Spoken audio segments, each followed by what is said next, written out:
Welcome everyone. Welcome to the second of our leadership lounges. It's really exciting, and I've got three fantastic guests to join us today in the leadership lounge.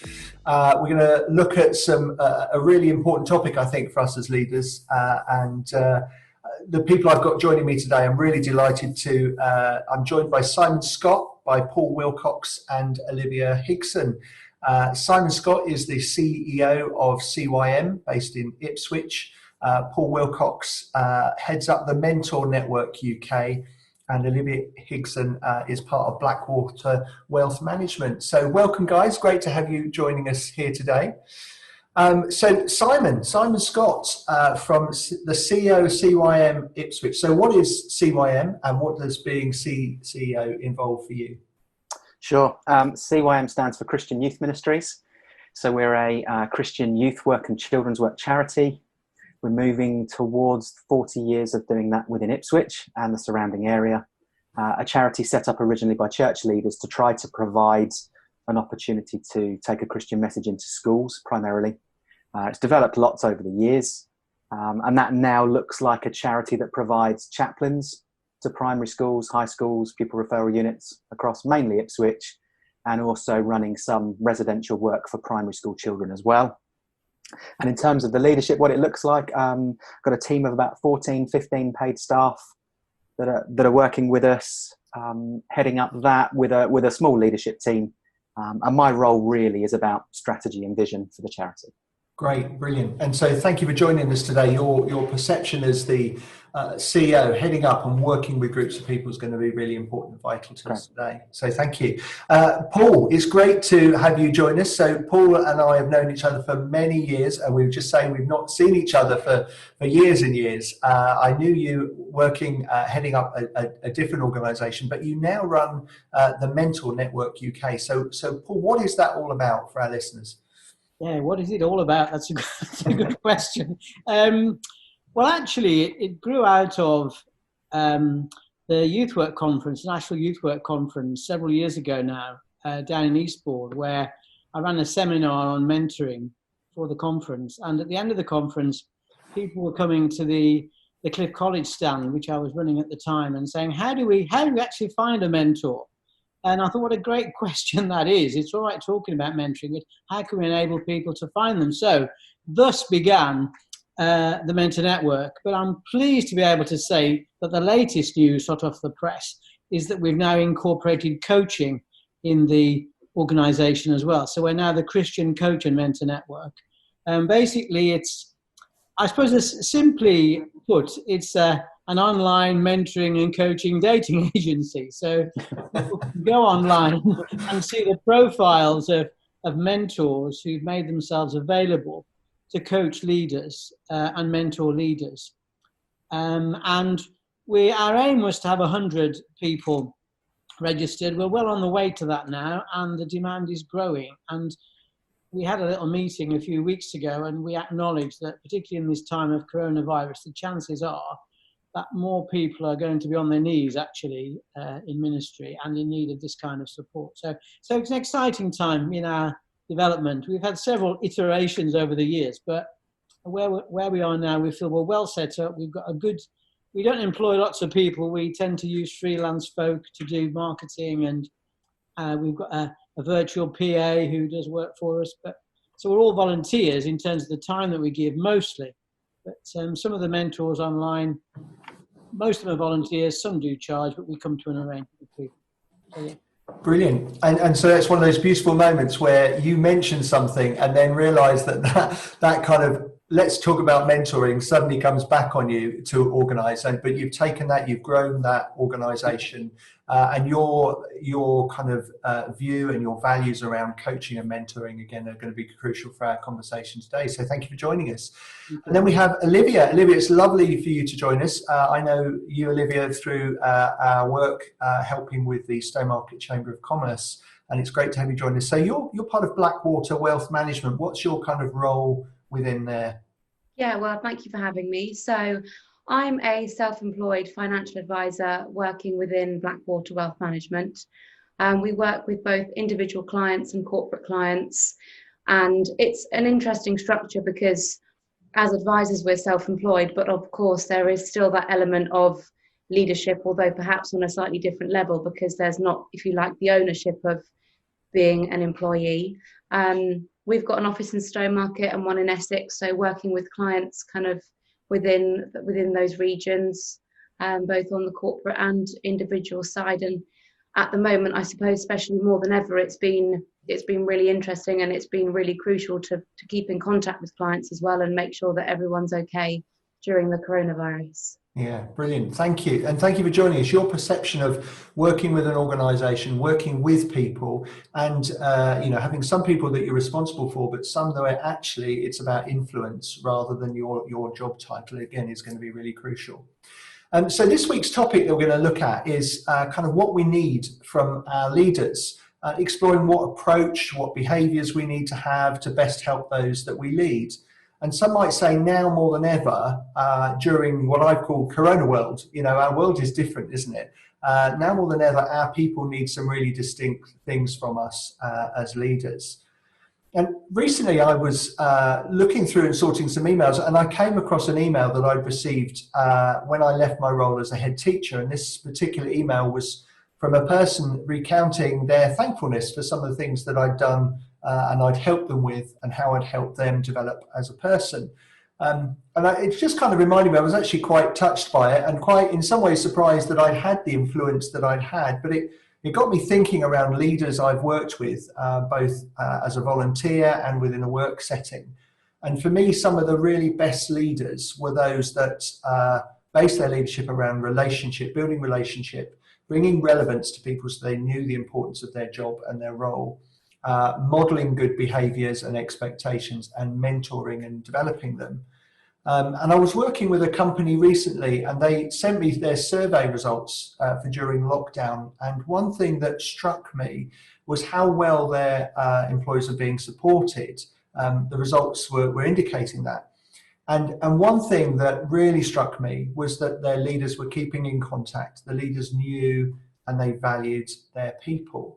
And so for me, these things are really important, but I want us to explore together what is it then that's so important. So I thought what would be good is actually for us to go back first of all and just think about leaders that we've worked for, and what is it about them that was so good.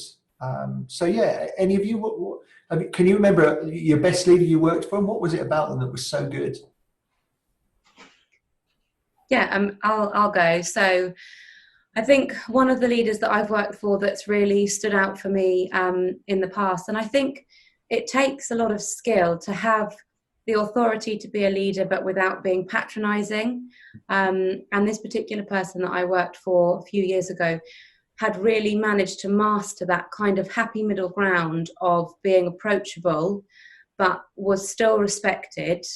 And I think there's an element of, you need to let people try, you need to let people go and explore their own talents and see how they get on, but also ensure that you are there behind them if they need you, and equally to ensure that you kind of hold them accountable if you try something and it doesn't quite work out, but knowing that they've got you there at the same time if you need that support. Yeah, it's that really fine balance, isn't it? Holding to account, but also knowing that actually you are going to support me if things go a bit wrong. What about the others of you? Can you remember some good leaders you've worked for? Yeah, I can. I'm thinking of someone who helped me to transition from having been a teacher like yourself, Colin, to working for Scripture Union many years ago now. And I was a bit nervous, a bit anxious, wondering how I was going to fit in. And the leader who I had was the head of department. She was called Jill, and she always had time. She seemed to, regardless of how busy she was, she seemed to be able to have that sort of gift of putting you at your ease, and you were convinced she got all the time in the world. I mean, her mind was racing, and she was probably thinking about all sorts of other things. But she had that incredible ability to sit down with you, or she'd call you back if she couldn't speak to you straight away. And she would just take time to listen. And I think that's often what we need in our leaders, are people who will have that unhurried way of paying attention to what we're saying. It's so empowering. It was marvellous. Yeah, absolutely. And what about you, Simon? Anyone that springs to mind for you? What was their key qualities? For Paul, it's about that listening. For Olivia, it's been about that balance of holding to account, but also supporting. Yeah, I think it's a mixture of all of that. I can think of two fantastic women that I've worked for who have just modelled brilliantly to me. One of them where I was working as a volunteer in a position, and then the other in a paid role. But in both situations, I'm trying to think. I was talking about this with a friend the other day, and it was almost they would give the responsibility, they would allow you to try, and actually, if I fell in a hole, they would well and truly be sitting on the edge of that hole, ready to help you out of it. Yeah. And I think that was really crucial for me, because there was still an element of, okay, I've got to learn how to get out of this hole, but I know that you're there, and I know that you're there to support me, and you're probably going to tell me afterwards, okay, this is now why I think you fell into that hole. So I liked that balance with both of those ladies of giving you that opportunity, but also they were strong enough to turn around and say, okay, I think you got this wrong here, or had you considered this differently, we might have had a different outcome. And so massive respect for those people. And I think in both of those ladies' cases, the fact that I'm still in regular contact with them both and think the absolute world of them says a lot about the way that they led. Yeah, absolutely. I think that, what's coming across from you, and actually is running a theme throughout there, is this sense of, as leaders, making it feel safe for those that we're leading. That, and for me, that if you feel safe, then you can stride out, you can experiment, you can feel confident to try things, because exactly as you've described there, someone will sit with their feet dangling over the edge of that metaphorical hole, helping you out, but knowing they'll talk you through it to make it better. But that real sense of safety, fantastic. I don't know if you guys have read any of Patrick Lencioni's work. I love his work, because 3/4 of the books are always stories, so they're great to read. But one of his books, The Truth About Employee Engagement, talks about three key things that actually mean that employees don't remain engaged, that they don't work hard or work for you. He talks about anonymity, and the need for us to help people know that they're not anonymous. They are known to us. We understand them. We appreciate them. He talks about irrelevance, and the importance for us to let people know that their job is not irrelevant. They do make a difference, and who they make a difference to. And then he talks about immeasurement. I think he's made that word up, because the spell checker certainly doesn't like it. But he says it's really important that people know when they've been successful and what success looks like, so they know when they're achieving. So for me, this sense of people feeling safe, feeling that they're known, feeling that what they're doing is relevant, that's really important. So I wonder, Olivia, that first one around being known and appreciated and understood, that your leader knows you. How important do you think that is? Have you experienced that, and what's been the impact for you? Yeah, I think it's massively important. I think as individuals and as human beings, we are all such complex characters, and everybody is different. And I think when you get a leader that takes the time to understand you as an individual and understand your needs, whether that be from a level of contact point of view or from a level of training point of view, it can make a huge difference. And as we've mentioned before, it ultimately comes down to value, and to feel valued as an individual is incredibly powerful. And equally, to feel as if you're trying so hard and it's all going unnoticed is so deflating. So I think it's really important to appreciate that, and to kind of give that gratitude to employees or to other staff members when needed. Yeah, absolutely. And Simon, you lead, a large number, really. I mean, there's a lot of people you lead and you work with. So are there some practical things that you do to get to know your team, to get to know those that you're leading? Yeah, we try really hard. I mean, one of the phrases I use, and perhaps because we're in a Christian context as well, but we try as much as we can to make the team feel like it's a family.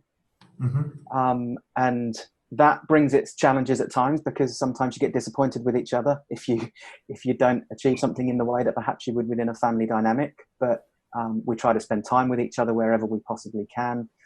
One thing when I walked into the role, plus years ago was that I noticed that everybody did their own thing individually. Very few people stopped for lunch even at the same time, or even stopped at all. And so there were a few just practicalities early on of, okay, there are moments in the day when we could spend time with each other. There are spaces where we could come together and it not have to be about work. And so we started to make some of those things important. So gathering first thing in the morning, we always do that as a team, those of us who are office-based. And we always try and encourage each other to have lunch together. I was really bad at that to start with, and the team were great at challenging me on that. So that was really helpful. And that's something that we try to develop. We try to socialise with each other where we can. Like you said, we've got a number of young guys working in our team, but we're now getting to a point where a few in the team have got children as well. So that makes it that much more difficult, myself included. So we try where we can to spend time with each other. But yeah, I think just touching back on one of the other points you said about the whole element of safety, I think that's so important. Yeah. People feel safe, but people feel massively valued. So one of the practicalities that I do, that I have in my diary, which I stole from somebody else, is that because we work in an academic setting, every half term as a minimum, I handwrite something to every single member of my team. And it'll either go in their tray, or I'll post it to them, or it might go in with their pay slip or something like that. But there's just an appreciation of, yes, I see you. Yes, you matter. But one of the things I learned where I read it from was you need to be really specific. So every time I do that, I try to say, okay, and in this last 4, 5, 6 weeks, I've seen this in you, and I'm really grateful for that.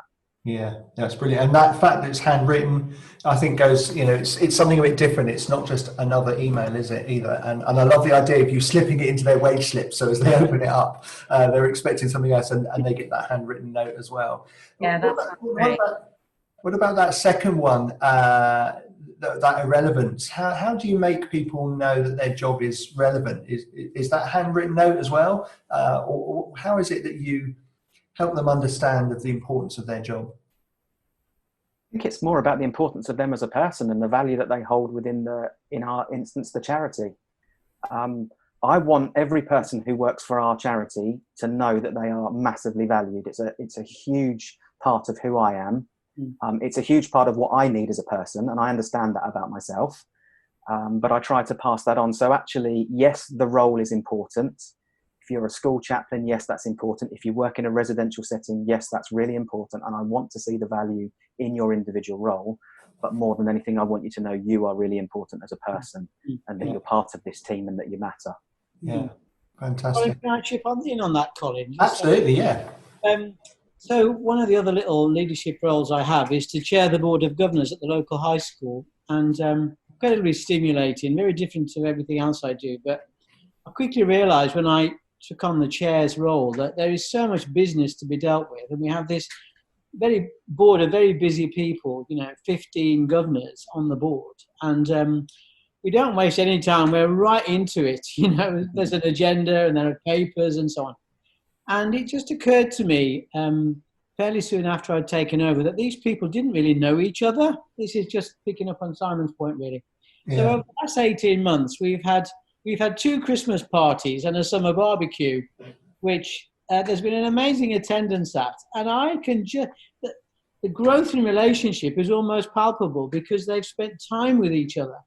And then when they come into business meetings, they're starting from a totally different place. So I'm jumping up and down inside as I hear Simon share what he's sharing, because that is just so important. Yeah, you just reminded me there as well, that type of thing of something like a barbecue. It's then in our instance of, okay, and your family are welcome too. So that might be in my garden here at home, but it'd be like, bring your partners, bring your children if you've got them. We try to involve our trustees in that when we do that, either at New Year or in the summer, just to say, look, how do we gather people together in a space where, again, they can get to know each other. Yeah. And obviously in Corona world at the moment, we've got to be a little bit ingenious about how we do that, and maybe doing clusters of 6, but or we find other ways. But it's that important thing, isn't it, of finding ways to spend time with each other. Paul, one of the things that I remember about you in your previous role, you were a national director. You would often turn up at meetings and you'd have somebody in tow. This thing about mentoring people, you lived and breathed. You would bring young people to work alongside you to to really, for you to get to know them, but for them to get to know you, to see the way you responded to situations, to see your behaviours. Yeah, I didn't necessarily see it, but I kind of gauged that you would have debriefed with them as well and just helped them understand how you manage things, how you dealt with things, just so they could really see you firsthand and learn from that, and you unpick it with them. So how important are these sort of behaviours for us as we lead, and what sort of behaviours do we need? I think we've got to rediscover it, actually, Colin. I think we've got to rediscover this kind of what we might loosely call apprenticeship, to have people who would travel with us, who will share the load, who we can give real responsibilities to. I've had about 5 or 6 guys over the years, some of whom have taken a year out, and as part of their year out have come to work with me and travel around the country and drive me around. But what I've tried to communicate to them is that it's a two-way process. So I've tried to see it as a discipleship exercise. I'm helping these guys to grow, to develop. They've been sort of late teens, early 20s, all of them. And you're right. I think the vulnerability which they see in you after an event, or after you've spoken at something, or after you've run a meeting, where you review it and you say, I'm not sure how that went, what was your take on that? And of course, one of the things for me, which was quite a tricky time in my life really, was when we actually closed down Covenant as an organisation and took it into Youth for Christ. And I wasn't a popular guy in some places, taking that step. And I used to have to put my flak jacket on when I drove through certain parts of the country. But the opportunities to talk to this one particular guy, actually, who was travelling with me at that time, he's just celebrated his 40th birthday, actually. He lives in Worcester now. He's an Elim pastor in Worcester. And when he was 18, he took a year out to travel with me. And that was when this merger of these two organisations took place. And we had some incredibly deep discussions, really, about what is success, how do we deal with failure, how do we cope with confrontation, how do you avoid taking it personally. All these key sort of fundamental leadership issues cropped up in the context of those kind of discussions. We also had a lot of fun and probably too many late curries, but apart from that... So there are some benefits in kind of apprenticing and mentoring, but you're talking there about an honesty. Now, in some ways as leaders, we should, they should know it's all cool and collected, but actually that honesty and helping people work through those things is really important. This thing about being an apprentice that Paul mentioned there, have you guys experienced that at all, where a leader has kind of, modeled stuff to you and debriefed with you and gradually handed over to you? Have either of you experienced that, being apprenticed or apprenticed others? I've experienced being an apprentice, actually, in the role that I'm in now. When I first started and when I first qualified as a financial advisor, I actually went out with the owner of the business, and it was absolutely invaluable. It really was. And to be able to go out, and initially it is as simple as you go out, you attend the meetings, and you're sat pretty much in silence, effectively, in the room with the clients, but just listening to everything and taking everything in. And then you sort of move on to the next step of where you think, okay, would I have done this? Would I have done that? What would I have recommended? Are there any other questions that I would have asked?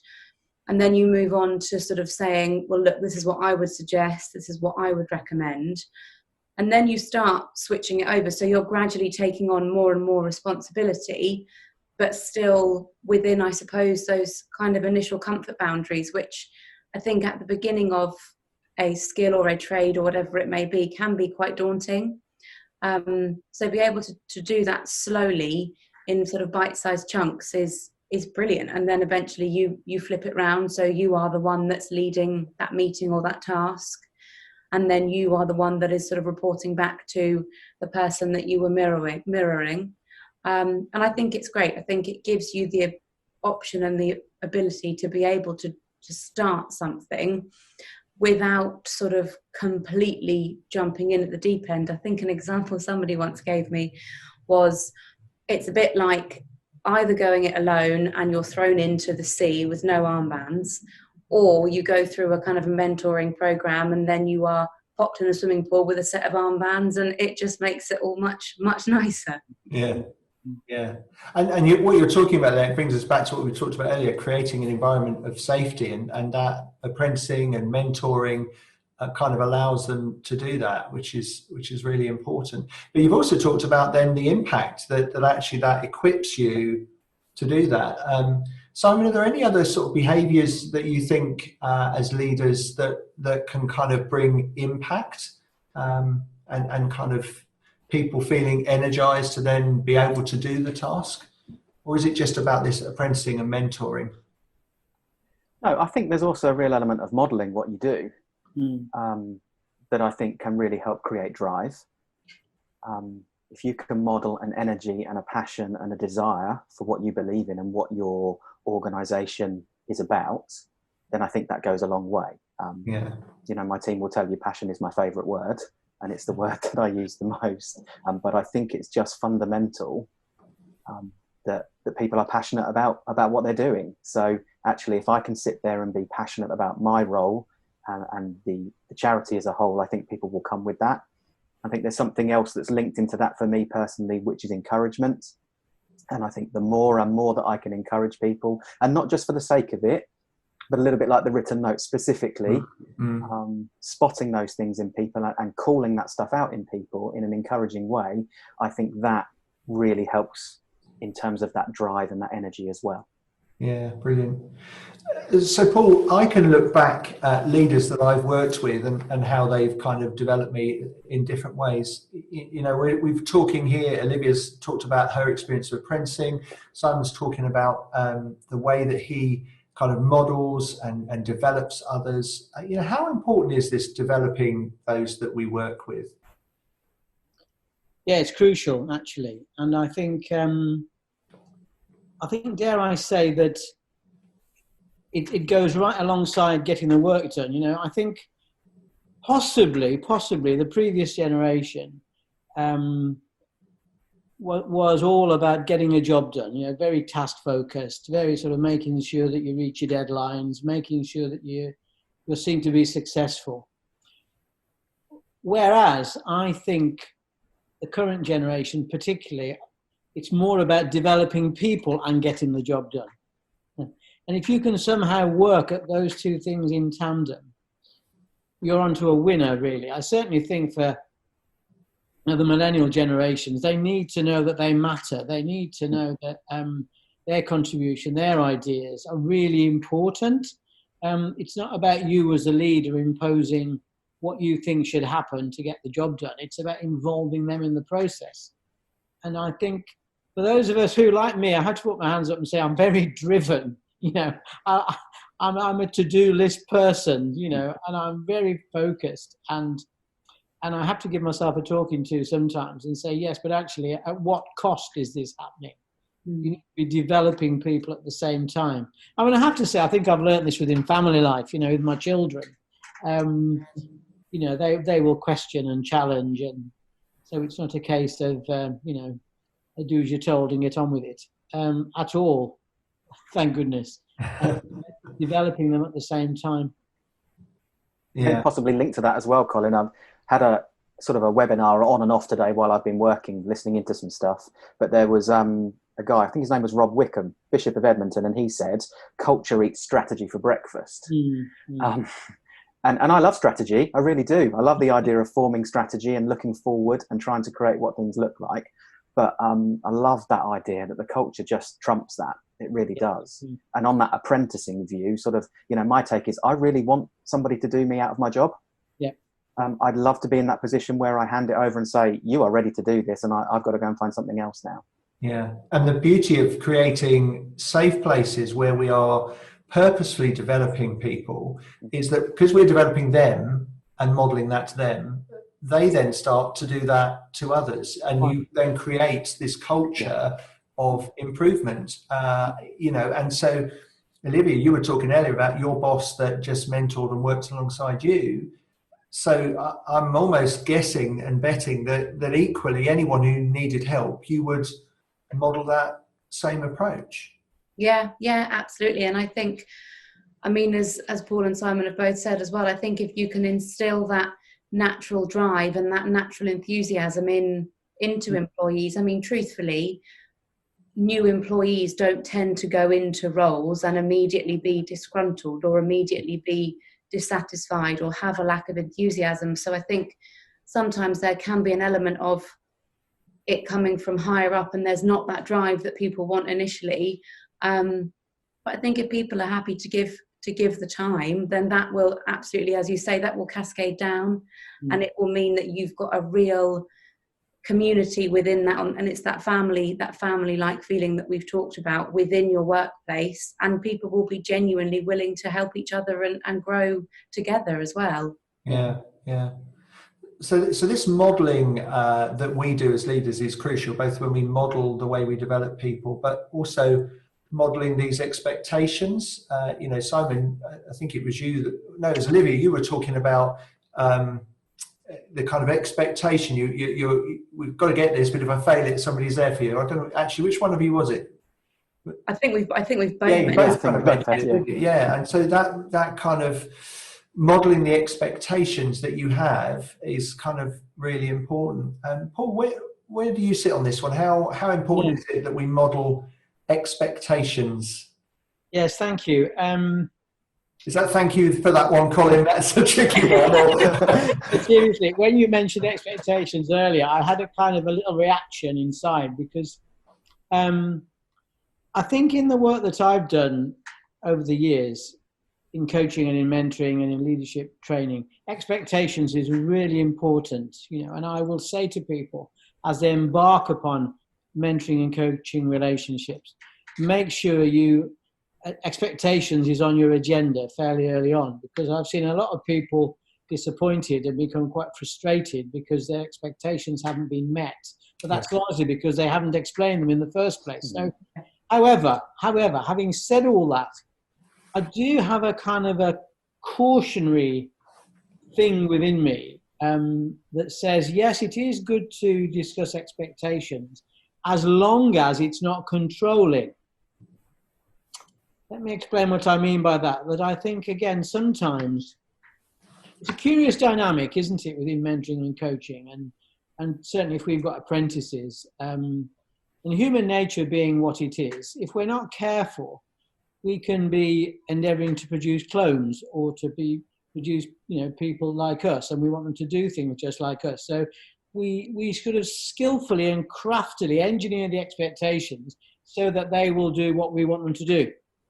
And I just feel that my experience in recent years has been that collaboration is far more important, actually. Yes, have goals, and obviously as a coach, I'm all about setting goals and helping people to achieve them. However, I've just got this little check in my spirit. For me, and it might not be for you guys, but for me, I need to make sure that my expectations are not a means of controlling someone. Does that make sense? Yeah, absolutely. Yeah. So, I mean, Simon, how do you find that one in terms of leading an organisation? What Paul's talking there about this balance, that we're not creating clones, that we're not kind of manipulating, we're making expectations clear of standards that we want and what the role looks up to. But is Paul right there? Is there a tension? Yeah, I think so. Absolutely. I'd worked in banking previously, as well as doing some other charitable stuff before I came to CYM. And so I'd worked in a scenario where I'm very target driven, and almost, money and what you earn dependent on how well you do your job. So then when I came into this scenario of really something where we're not target driven at all, we almost went in the complete opposite direction. And so there wasn't any of that, and we were very laid back and informal about it. And I noticed the tension and certainly had that conversation with people, that people still needed that little bit of expectation as well. So I think there's a fine balance in the middle of that somewhere. Yeah, and I think Paul's spot on with that. I want to set those expectations, but I also want the culture to be that other people feed into that. Yes, that's it. Yeah. I'm literally working this week, having been on furlough, and I'm going back to furlough, but I sat quite late last night and just made a list of things that, okay, next academic year with my senior team, I'm going to sit down and say, these are the things I really would like to see us prioritising and working on in this next year. But there's going to be an element of, and what do you think? And what do you bring to this? And what are you thinking could be key for us? Because if it's just purely my complete expectation, they may not come with me. And I think it's important that they come with me. Yeah, absolutely. And it's about working with people, bringing their contribution, but also working with their personality style as well. And if you are mentoring and developing someone as well, just being aware that they're not you, and try and bring things that tailor and work with them. And so their contribution and who they are is actually equally important. Yeah, one of the things I'd scribbled down earlier was championing people's gifts. In the setting that we're in terms of a behaviour, is actually, I see that in you, I notice that in you. Actually, you're really good at that. You've got a real skill in that area that I haven't, or somebody else in the team hasn't. I think that can play a massive part as well. Yeah, brilliant. So we've had a real little rummage around this. What are leaders? What do we need to bring to the people that we're working with? And it's time to draw our time in the Leadership Lounge to a close. Which doesn't time fly when you're having fun? Well, I'm having fun anyway. Hopefully, you guys are as well. But I want to just leave our kind of listeners with a top tip, really, from each of us. So if there's one thing, if they've having got through all of this podcast thus far, what's the one thing that you would want them to take with them? That if they are a leader, what is it that they need to be bringing to the people that they are leading and actually serving as well? What is the top tip? Simon, I wonder, could we start with you? What's your top tip? Yeah, I would say don't be scared to be vulnerable. Don't be scared to be vulnerable. Okay, lovely. Thank you. Olivia, what about you? Is there a top tip from you? Yeah, I would say give whoever you're mentoring or whoever you're leading enough scope and enough flexibility to be able to spread their wings and make their own mistakes, and then try and be there for them if they need help picking up the pieces. Fantastic. Great. And Paul, what about you? What's your top tip? Yeah, slight overlap, but it's about learning to make a mistake well. And I emphasize the well, so it's a positive thing. Yeah, brilliant. Fantastic.